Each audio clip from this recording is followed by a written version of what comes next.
ಅಸ್ಲಾಂ ವಲೈಕುಮ್. ಎಲ್ಲ ರಾಹತ್ತಲ್ಲೇ?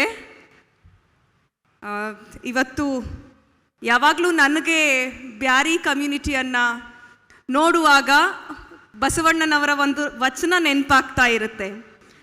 ಕಾಗೆ ಒಂದಗುಳ ಕಂಡಡೆ ಕೂಗಿ ಕರೆಯದೆ ತನ್ನ ಬಳಗವ, ಕೋಳಿ ಒಂದು ಕುಟುಕ ಕಂಡರೆ ಕೂಗಿ ಕರೆಯದೆ ತನ್ನ ಕುಲವ ಅಂತ.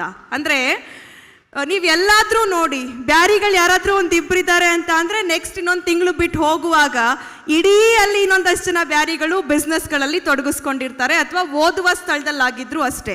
ನಾವು ಹಾಸ್ಟೆಲಲ್ಲಿ ಇರುವಾಗ ಒಂದು ಆಗ್ತಾ ಇತ್ತು, ಯಾವಾಗಲೂ ಯಾರೋ ಒಬ್ಬರು ಬ್ಯಾರಿಗಳು ಬಂದು ಅಡ್ಮಿಷನ್ ಆದರು ಅಂದರೆ ನೆಕ್ಸ್ಟ್ ಇನ್ನೊಂದು 4 ಜನ ಬಂದು ಸೇರ್ಕೊಂಡಿರ್ತಿತ್ತು.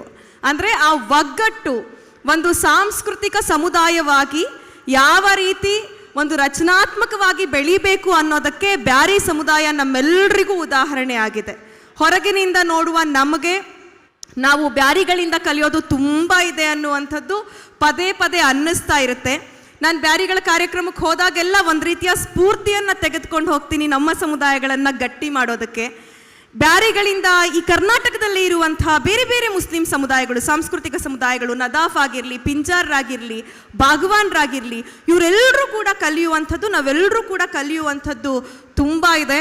ಸಾಹಿತ್ಯ ಲೋಕಕ್ಕೆ ಅದು ಹೆಣ್ಮಕ್ಳ ವಿಚಾರದಲ್ಲಿ ಬಂದಾಗ್ಲಂತೂ ಸಾರಾ ಅಬೂಬಕರ್ ರವರಿಂದ ಫಾತಿಮಾ ರಲಿಯಾರವರೆಗೆ, ಕಟ್ಪಾಡಿ ಬಳುವಾರರಿಂದ ಹಿಡಿದು ಇವತ್ತು ಕವನವನ್ನು ವಾಚನ ಮಾಡಿದಂಥ ಮುವಾದ್ ಯಂಶಾರವರವರೆಗೆ, ಸಾಂಸ್ಕೃತಿಕ ಸಾಹಿತ್ಯ ಕ್ಷೇತ್ರದಲ್ಲಿ, ಸಾಂಸ್ಕೃತಿಕ ಕ್ಷೇತ್ರದಲ್ಲಿ, ಪತ್ರಿಕೋದ್ಯಮದಲ್ಲಿ, ರಾಜಕೀಯದಲ್ಲಿ, ಇಡೀ ನಮ್ಮ ಸಭಾಧ್ಯಕ್ಷರಾಗಿ ಕೂತಿರುವಂಥ ಖಾದರ್ ಸರ್ ಅವರು, ಹೀಗೆ ಎಲ್ಲ ಕ್ಷೇತ್ರಗಳಲ್ಲೂ ಕೂಡ ಒಂದು ಮಾದರಿಯನ್ನು ತಯಾರು ಮಾಡ್ತಾ ಇರುವಂಥ ಬ್ಯಾರಿ ಸಮುದಾಯಕ್ಕೆ ನಾನು ತುಂಬು ಹೃದಯದ, ನಿಮ್ಮ ಚಾಣಾಕ್ಷತನಕ್ಕೆ, ರಚನಾತ್ಮಕತೆಗೆ ತುಂಬು ಹೃದಯದ ಧನ್ಯವಾದಗಳನ್ನು ಅರ್ಪಿಸ್ತೇನೆ.